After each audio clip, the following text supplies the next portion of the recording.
Mana qo'shni davlatlarimiz bular ham endi maqtanib yuradi-ku. Ularga ham buyursin maqtanishi. Aytmoqchimanki, chegarani Rossiya harbiy kuchlar bilan qo'riqlash bu mustaqillik dalolati emas. Bu mustaqillik dalili emas. Bu zaiflik dalili. Televideniyada ko'raman ana qo'shni davlatlarni. Mayli aytmaydi. Seni chegarangni boshqasi qo'riqlasaga sen qanaqa mustaqil davlatsan? Yana bir baradan bu tabiiy narsa bo'lishi mumkin. Nima deganda kuching yetmasa, ayt kuching yetmaydi. Bittasi bu bo'lmasam, men nima unaqa neytral bo'laman deb yuribdi. Neytral bo'ladigan davlat nima uchun seni chegarangni boshqa qo'riqlab turish kerak?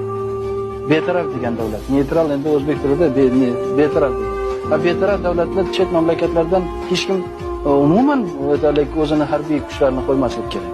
Hozirgi bo'lgan siyosat shunday bo'lyaptiki, nima emish?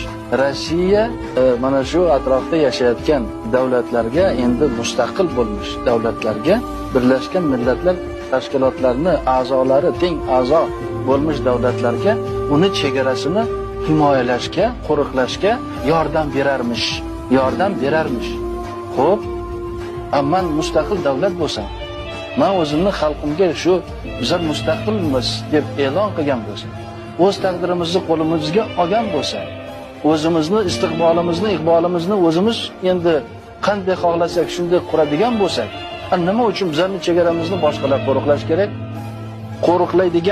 Chegarani qo'riqlaydigan kuch o'ziga nimani talab qiladi? Xolisona hech narsa bo'lmaydi bu dunyoda.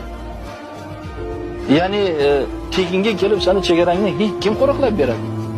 Qani bunaqa ahmoq? Keladi, chegarani oladi.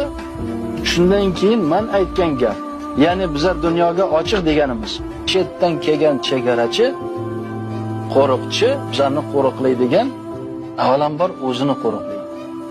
Ya'ni bizlarni yo'limizni to'sib oladi-yu, bizlarni aytaylik dunyoga, ham jamiyatiga aytaylik chiqishga o'z ko'zi bilan qaraydi.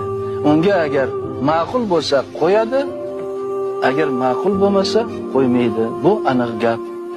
Buni bizlar yaxshi tushunib, oldini bilib, to'g'ri baho berishimiz kerak. Balki ba'zi davlatlar zaif, o'zini chegarasini o'zi qo'riqlashga qurbi yetmaydi.